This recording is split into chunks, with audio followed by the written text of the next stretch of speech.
નમસ્કાર, હું છું વિહંગા પરમાર. સિટી ન્યૂઝમાં આપનું સ્વાગત છે. સૌપ્રથમ એક નજર આજના મુખ્ય સમાચારો પર.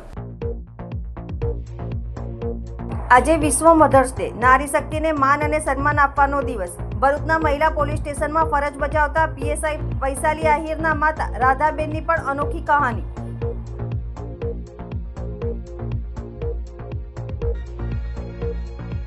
ભરૂચ જીએનએફસીના 49 વર્ષ પૂર્ણ થતા નર્મદાનગર ટાઉનશીપ ખાતે સફળ યાત્રાની ઉજવણી કરવામાં આવી. આજે વિશ્વ મધર્સ ડે. નારી શક્તિને માન અને સન્માન આપવાનો દિવસ. ભરૂચના મહિલા પોલીસ સ્ટેશનમાં ફરજ બજાવતા પીએસઆઈ વૈશાલી આહિરના માતા રાધાબેનની પણ અનોખી કહાની છે. નાની ઉંમરમાં પતિની હત્યા બાદ તેમણે અનેક કષ્ટ વેઠીને 3 બાળકોના જીવનનું ઘડતર કર્યું હતું. વૈશાલી આહિર કહે છે કે મારા જીવનની સૌથી મોટી કોઈ સાચો હીરો હોય તો તે મારી માતા છે અને આજના માતૃ દિવસે તેમને સતસત નમન છે. સમગ્ર દેશમાં મે મહિનામાં બીજા રવિવારે વિશ્વ મધર્સ દિવસની ઉજવણી કરવામાં આવે છે. ભરૂચ જિલ્લામાં મહિલા પોલીસ મથકમાં પીએસઆઈ તરીકે ફરજ બજાવતા વૈશાલી આહિર તેઓએ લગ્ન નથી કર્યા, પરંતુ તેમની માતા તેમના સાચા હીરો છે. ત્યારે આવો જાણીએ તેમના જ મુખે તેમની માતાની કહાની, જેમણે તેમની પુત્રીને આ મુકામે પહોંચાડ્યા છે. આ અંગે વૈશાલી આહિરે જણાવ્યું હતું કે તેઓ દેવભૂમિ દ્વારકા જિલ્લાના દાત્રાણા ગામના મૂળ વતની છે. માત્ર 2.5 વર્ષની ઉંમરના હતા ત્યારે તેમના પિતા અરસીભાઈની ચીખલી નજીક હત્યા કરી દેવામાં આવી હતી. પિતાની હત્યા બાદ માતા રાધાબેનના સિરે પરિવારનું ગુજરાન ચલાવવાની જવાબદારી આવી હતી. તેઓ 2 બહેનો અને 1 ભાઈ છે. માતાએ સખત પરિશ્રમ કરી વ્યાજે રૂપિયા લઈ પેટે પાટા બાંધીને પણ 3 ભાઈ બહેનને ભણાવ્યા હતા. માતાએ 3ને માતા અને પિતા બંનેનો સ્નેહ અને હૂંફ આપી હતી. જ્યારે રાત્રે વ્યાજવાળા તેમના ઘરે રૂપિયા લેવા આવતા અને અપશબ્દો બોલતા તે સમયે એક ગંગા સ્વરૂપ મહિલાના સંઘર્ષને પોતાની આંખે જોયા બાદ જીવનમાં કંઈક બનવાના મક્કમ નિર્ણય સાથે પોલીસમાં ભરતી થવાની અદમ્ય ઈચ્છા તેમની હતી, પરંતુ તેમને શિક્ષકની નોકરી મળી હતી. 2016-17માં પીએસઆઈની પરીક્ષા સારા રેન્ક સાથે પાસ કરી હતી. પ્રથમ જામનગર જિલ્લામાં ફરજ બજાવી અને હાલ ભરૂચ જિલ્લામાં ફરજ બજાવી રહ્યા છે. આજે તેમના માતા રાધાબેન આ દુનિયામાં હયાત નથી, પરંતુ તેમના સ્મરણો આજે પણ તેમની સાથે છે. માતાની અધૂરી ઈચ્છાઓ અને તેમની સેવાકીય પ્રવૃત્તિને વૈશાલીબેને ચાલુ રાખી છે. 28મી ઓગસ્ટના રોજ તેઓના માતાની પુણ્યતિથિ નિમિત્તે તેઓ જરૂરિયાતમંદ લોકોને ભોજન તેમજ કપડાનું વિતરણ સહિતની પ્રવૃત્તિ કરે છે. માતાના પશુઓ પ્રત્યેના અપાર પ્રેમના કારણે વૈશાલીબેન અવારનવાર પાંજરાપોળ ખાતે પહોંચીને ગાયને ઘાસ ખવડાવતા રહે છે. પહેલાં માતાએ દીકરીની આંખોમાં પોતાના સ્વપ્ન આંજ્યા હતા. હવે દીકરી પીએસઆઈ બની માતાના અધૂરા સ્વપ્નને સાકાર કરી રહ્યા છે.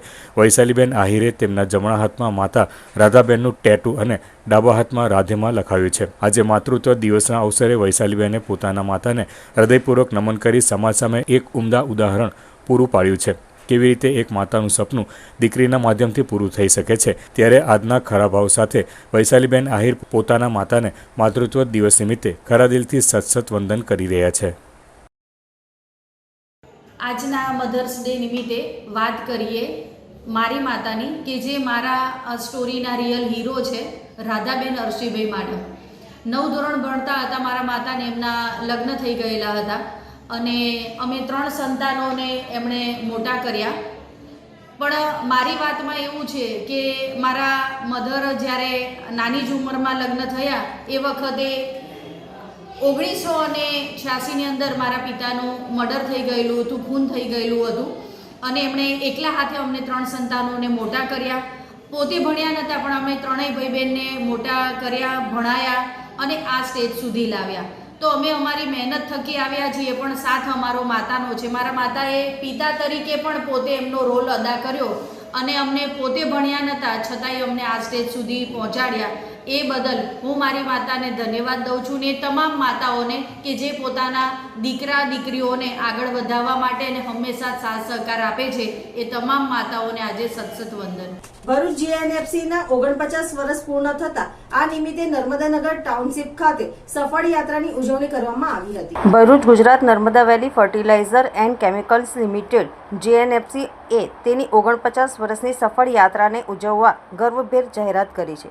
1976માં ગુજરાત સરકાર દ્વારા સ્થાપિત થયેલી આ કંપની આજે માત્ર ખાતર ઉત્પાદનમાં જ નહીં, પરંતુ રાસાયણિકો, પેટ્રોકેમિકલ્સ, ઇન્ફોર્મેશન ટેકનોલોજી અને પુનઃપ્રાપ્ય ઉર્જા જેવા ક્ષેત્રોમાં અગ્રેસર બની છે. Gujarat Narmada valley fertilizer and chemicals limited એટલે કે જીએનએફસી ભારતના ખાતર અને રાસાયણિક ક્ષેત્રમાં અગ્રણી સંસ્થા તેના ગૌરવમય કામગીરીના 49 વર્ષ પૂર્ણ થવાના ઉપક્રમે ગર્વ સાથે જાહેરાત કરે છે. ગુજરાત સરકાર દ્વારા સ્થાપિત તેની સ્થાપનાથી જ કૃષિ અને ઔદ્યોગિક પ્રગતિનો આધારસ્તંભ રહી છે, જેણે રાષ્ટ્રની આત્મનિર્ભરતા અને આર્થિક વિકાસમાં સતત યોગદાન આપ્યું છે. 1976માં સ્થપાયેલી જીએનએફસી એકમાત્ર ખાતર ઉત્પાદન કંપનીથી વિકસીને આજે ખાતર, રસાયણિકો કે પેટ્રોકેમિકલ્સ, ઇન્ફોર્મેશન ટેકનોલોજી અને પુનઃપ્રાપ્ય ઉર્જા ક્ષેત્રોમાં વિશાળ ઉપસ્થિતિ ધરાવતી બહુમુખી અને બહુપ્રદાર સંસ્થા બની ગઈ છે. લગભગ 5 દાયકાથી આ અજોડ યાત્રા ગુણવત્તા, નવીનતા, સ્થિરતા અને હિતધારકોના મૂલ્યવર્ધન માટેના અતૂટ પ્રતિબદ્ધતાથી પરિચિત રહી છે. વર્ષોથી જીએનએફસી દેશભરના ખેડૂતોને ઉચ્ચ ગુણવત્તાવાળા ખાતરો અને કૃષિ ઇનપુટ્સ પ્રદાન કરીને કૃષિ ઉત્પાદનશીલતા વધારવામાં મહત્ત્વની ભૂમિકા ભજવી રહી છે. સાથે જ તેની વિવિધ પ્રકારની રાસાયણિક પેટ્રોકેમિકલ્સ ઉત્પાદનો વિવિધ ઉદ્યોગોને મહત્ત્વપૂર્ણ કાચો માલ તરીકે સેવા આપી ઔદ્યોગિક વૃદ્ધિ અને રોજગારીના અવસરો ઊભા કરવામાં યોગદાન આપી રહી છે. 49 વર્ષમાં આ માઇલસ્ટોન સુધી પહોંચવું એ જીએનએફસી સાથે જોડાયેલા દરેક વ્યક્તિ, કર્મચારીઓ, ખેડૂતો, વ્યવસાયિક ભાગીદારો અને હિતધારકોની પ્રતિબદ્ધતા અને મહેનતનું પરિણામ છે. જીએનએફસી સતત ટેકનોલોજી સુધારાઓને સ્વીકારી અને શ્રેષ્ઠ વ્યાવસાયિક પદ્ધતિઓ અપનાવીને કાર્યક્ષમતા અને ઉત્પાદનની ગુણવત્તામાં વધારો કરી રહી છે. સાથે જ એનર્જી કન્વર્સેશન, કચરો ઘટાડો અને પુનઃપ્રાપ્ય ઉર્જા સ્ત્રોતો અપનાવવાના માધ્યમથી પર્યાવરણીય સ્થિરતામાં પણ અગ્રણી સ્થાન ધરાવે છે. જ્યારે જીએનએફસી તેના 50મા વર્ષમાં પ્રવેશી રહી છે ત્યારે કંપની પોતાની મૂળભૂત મૂલ્યો અને રાષ્ટ્રના આર્થિક તેમજ સામાજિક વિકાસમાં યોગદાન આપતી જવાબદાર ભરેલી અગ્રણી સંસ્થા બનવાની દ્રઢ દ્રષ્ટિ માટે ફરી પ્રતિબદ્ધ થાય છે. કંપની આગામી વર્ષમાં પણ વિકાસ, નવીનતા અને સ્થિરતાની યાત્રા ચાલુ રાખવાનું ધ્યેય રાખે છે. નમસ્કાર, હું પંકજ પુરોહિત, જનરલ મેનેજર અને president sports and recreation club. મારી સાથે જીએનએફસીના એક્ઝિક્યુટિવ ડાયરેક્ટર શ્રી નીતિન પટેલ સાહેબ તથા શ્રી શમસી સાહેબ છે અને સાથે સ્પોર્ટ્સ એન્ડ રિક્રિએશન ક્લબની કમિટીની ટીમ છે. ગુજરાત સરકાર તથા જીએસએફસી દ્વારા પ્રમોટ કરવામાં આવેલી company Gujarat Narmada Valley Fertilizers and Chemicals આજે 10મી મેના દિવસે તેની સ્થાપનાના 49 વર્ષ પૂરા કરે છે. જીએનએફસી તેની સ્થાપનાથી જ સમગ્ર દેશમાં ખાતર તથા રસાયણોના ક્ષેત્રમાં ખ્યાતનામ છે તથા દેશની કૃષિ તથા ઔદ્યોગિક પ્રગતિનો આધારસ્તંભ રહી રાષ્ટ્રની આત્મનિર્ભરતા તથા આર્થિક વિકાસમાં યોગદાન આપી રહી છે. સમયાંતરે પ્રગતિ કરીને આજે ખાતર તથા ઔદ્યોગિક રસાયણો, ઇન્ફોર્મેશન ટેકનોલોજી તથા પુનઃપ્રાપ્ય ઉર્જા સ્ત્રોતોના ક્ષેત્રમાં પોતાનું એક સ્થાન બનાવેલું છે. જીએનએફસી સતત ટેકનોલોજીકલ સુધારા કરી વ્યવસાયિક કાર્યક્ષમ ઉત્પાદકતામાં સુધારા તથા પર્યાવરણની જાળવણી માટે કટિબદ્ધ છે. હવે સમય છે એક વિરામનો. વિરામ બાદ નિહાળીશું અન્ય સમાચારો. તો જોતા રહો સિટી ન્યૂઝ. डॉक्टर बनना चाहते हो और कंफ्यूज हो कि एमबीबीएस कहाँ से करें?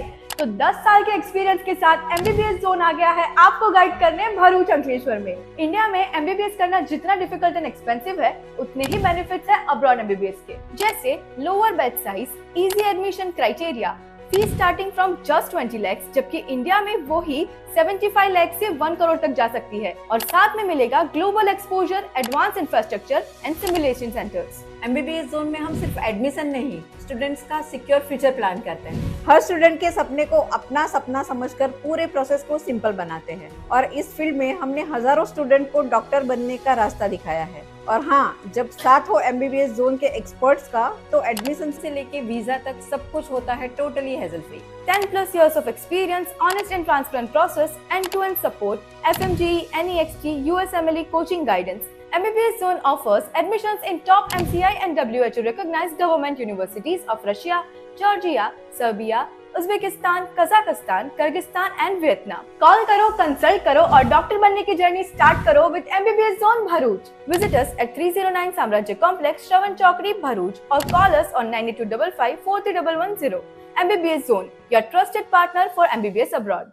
અંકલેશ્વરના કોસંબડી નજીક હાઈવા ટ્રકના ચાલકે બાઇકને અડફેટમાં લેતા બાઇક ઉપર સવાર પત્નીનું ઘટના સ્થળે જ કરુણ મોત નીપજ્યું હતું, જ્યારે પતિ અને બાળકને ઈજાઓ પહોંચતા સારવાર અર્થે ખસેડવામાં આવ્યા. અંકલેશ્વરના અલિયા રોડ પર વધુ એક અકસ્માતની ઘટના સામે આવી છે. કોસંબડી નજીકથી બાઇક ઉપર પત્ની અને બાળક સાથે પસાર થઈ રહેલા કાપોદ્રા નજીકની જકરિયા પાર્કમાં રહેતા સુહેલ ખાનની બાઇકને હાઈવા ટ્રકના ચાલકે અડફેટમાં લીધી હતી, જ્યાં હાઈવાની ટક્કરે સુહેલ ખાન અને તેની પત્ની ઝાહિદા ખાતુન સહિત બાળક રોડ પર પટકાયું હતું, જેમાં ગંભીર ઈજાના પગલે 32 વર્ષીય ઝાહિદા ખાતુનનું ઘટના સ્થળે જ કમકમાટીભર્યું મોત નીપજ્યું હતું, જ્યારે સુહેલ ખાન અને બાળકને ઈજાઓ પહોંચતા તાત્કાલિક સારવારથી હોસ્પિટલ ખસેડવામાં આવ્યા હતા.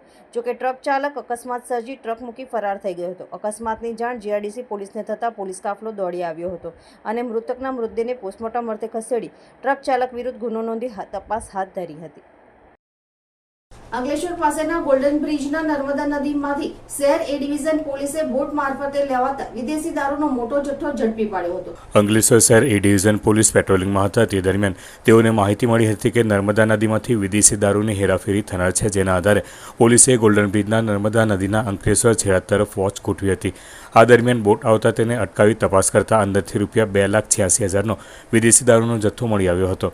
પોલીસે બોટમાંથી ભરૂચના દાંડિયા બજાર વિસ્તારમાં રહેતા લાલા મકવાણાની ધરપકડ કરી છે, જ્યારે આ મામલામાં જૂના બોરભાઠા બેટનો કિશન વસાવા, ભરૂચનો માનવ ચૌહાણ, ધવલ નામનો ઈસમ તેમજ 2 મોપેડ ચાલકોને વોન્ટેડ જાહેર કરવામાં આવ્યા છે. પોલીસે વિદેશી દારૂ, બોટ અને મોબાઈલ મળી કુલ ₹5,76,000નો મુદ્દામાલ જપ્ત કરી ગુનો નોંધી કાયદેસરની કાર્યવાહી હાથ ધરી છે. વડોદરા કમાટી બાગમાં જોયા ટ્રેનની અડફેટે જંબુસર નગરના કસ્બા ફળિયામાં રહેતી 4 વર્ષની ખાદીજા પરવેઝ પઠાણનું મોત નીપજ્યું હતું. હાલ શાળાના વેકેશન દરમિયાન તેમની નાની અને મમ્મી સાથે કમાટી બાગ આવ્યા હતા, ત્યારે જોયા ટ્રેનની અડફેટે 4 વર્ષની બાળકીનું મોત નીપજતા ગમગીની છવાઈ ગઈ હતી. આ ઘટના બાદ જોયા ટ્રેન બંધ કરી દેવામાં આવી હતી અને જોયા ટ્રેનનો ડ્રાઈવર ફરાર થઈ ગયો હતો.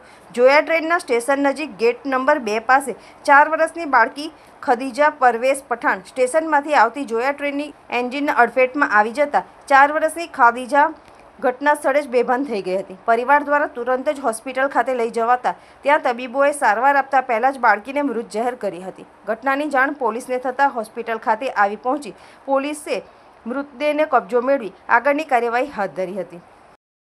જંબુસર તાલુકાના પિલુદ્રા ગામે બાઇક અને ટ્રેક્ટર વચ્ચે અકસ્માત સર્જાયો હતો, જેમાં કારેલી ગામના બાઇક સવાર વ્યક્તિનું મોત નીપજ્યું હતું અને સમગ્ર પંથકમાં ચકચાર મચી ગઈ છે. વેડજ પોલીસે અકસ્માત મોતનો ગુનો નોંધી તપાસ હાથ ધરી છે. ભરૂચ જિલ્લાના જંબુસર તાલુકાના પિલુદ્રા ગામ નજીક આવેલી ઉત્તર બુનિયાદી સ્કૂલ પાસેથી કારેલી ગામના સંજયકુમાર નટવરભાઈ પરમાર બાઇક લઈને પસાર થઈ રહ્યા હતા. આ સમયે તેમની મોટરસાઇકલનો એક ટ્રેક્ટર સાથે અકસ્માત સર્જાયો હતો. અકસ્માતમાં સંજયકુમારને શરીરે ગંભીર ઈજાઓ પહોંચતા તેઓનું મોત નીપજ્યું હતું. અકસ્માતની જાણ વેડજ પોલીસને કરાતા પોલીસે મૃતકના મૃતદેહને પોસ્ટમોર્ટમ અર્થે જંબુસર સબ ડિસ્ટ્રિક્ટ હોસ્પિટલ ખાતે મોકલી આપી વધુ તપાસ હાથ ધરી છે. જોકે સંજયકુમારના અકાળે મોતને લઈને કારેલી ગામ અને પરિવારજનોમાં શોકનો માહોલ છવાયો છે. અંકલેશ્વર રેલવે સ્ટેશનના પ્લેટફોર્મ પરથી 1.5 વર્ષનું બિનવારસી બાળક મળી આવ્યું હતું. અંકલેશ્વર આઉટપોસ્ટ પર ફરજ બજાવતા હેડ કોન્સ્ટેબલ દિલીપ કુમાર ગત તારીખ 7મી મેના રોજ અંકલેશ્વર રેલવે સ્ટેશન પર ફરજ પર હતા. તેઓ આવતી જતી ટ્રેનના પેસેન્જરો પર નજર રાખી રહ્યા હતા. તે અરસામાં બપોરના 2:15 વાગ્યાના અરસામાં પ્લેટફોર્મ નંબર 2 અને 3ની વચ્ચેના ભાગે સીડી નીચે એક 1.5 વર્ષની બાળક બિનવારસી હાલતમાં મળી આવ્યું હતું. બાળક બિલકુલ બોલી શકે તેમ ન હોવાથી તેમણે તેમના અન્ય પોલીસકર્મીઓની ટીમ સાથે રેલવે સ્ટેશન વિસ્તારમાં તેના માતા પિતાને શોધવાનો પ્રયાસ કર્યા હતા.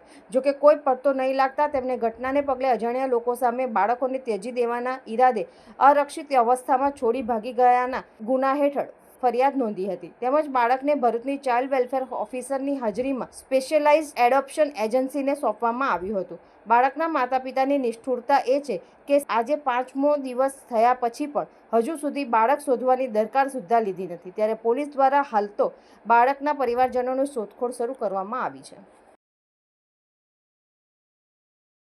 ભરૂચમાં Heer Gandhi handicap development trust અને JHEM વર્ણિરાજ ફાઉન્ડેશન વડોદરાના સંયુક્ત ઉપક્રમે આજે રવિવારે તારીખ 11 મે 2025ના રોજ સવારે 11 વાગ્યે આર્થિક રીતે નબળા દિવ્યાંગ પરિવારોને સ્ટીલના ડિનર સેટનું વિતરણ કરવામાં આવ્યું હતું.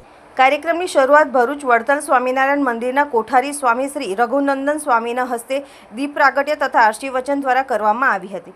વિશિષ્ટ અતિથિઓ તરીકે રાકેશ પટેલ, રાકેશ પ્રજાપતિ, જિગ્નેશ શાહ, શ્રી શિવકુમાર, ટ્રસ્ટના પ્રમુખ મનીષ ગાંધી, હેમંત પટેલ અને સેક્રેટરી સંજય વંઝા ઉપસ્થિત રહ્યા હતા. આ પ્રસંગે અંદાજે 50 જેટલા દિવ્યાંગ પરિવારોને લાભ મળ્યો હતો.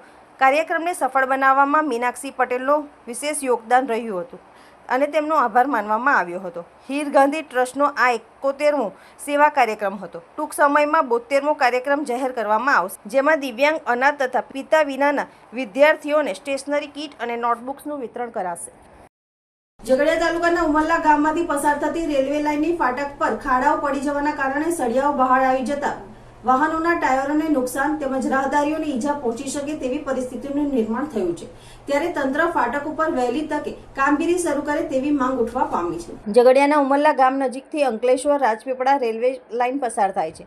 ઉમરલા ગામ ખાતે રેલવે લાઇનની ફાટક મૂકવામાં આવી છે. જોકે રેલવે લાઇન હાલ બંધ હાલતમાં છે અને ઉમરલા ગામની ફાટકમાંથી નાના મોટા વાહનો પસાર થાય છે. ત્યારે આ રેલવે ફાટકો પર ખાડાઓ પડી ગયા છે, જેના કારણે સળિયાઓ બહાર આવી ગયા હોવાથી વાહન ચાલકો મુશ્કેલીમાં મુકાયા છે.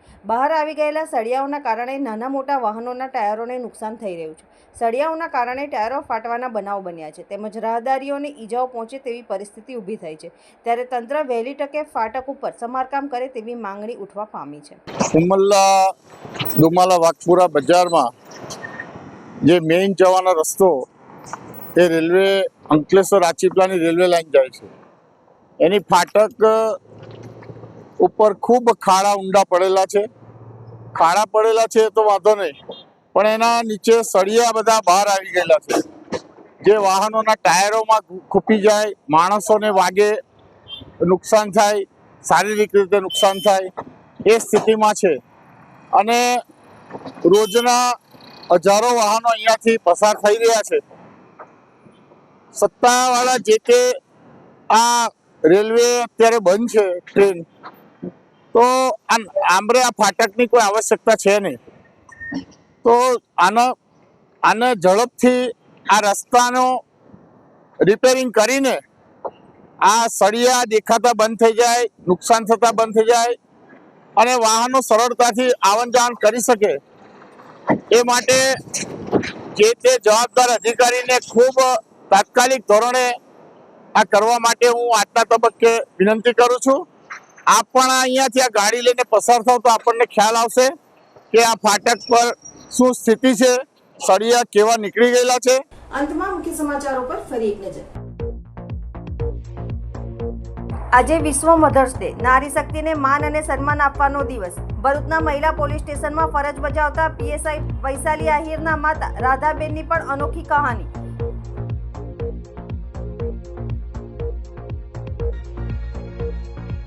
ભરૂચ જીએનએફસીના 49 વર્ષ પૂર્ણ થતા નર્મદાનગર ટાઉનશીપ ખાતે સફળ યાત્રાની ઉજવણી કરવામાં આવી. આજના સિટી ન્યૂઝ સમાપ્ત. નવીન સમાચારો સાથે ફરી મળીશું. નમસ્કાર.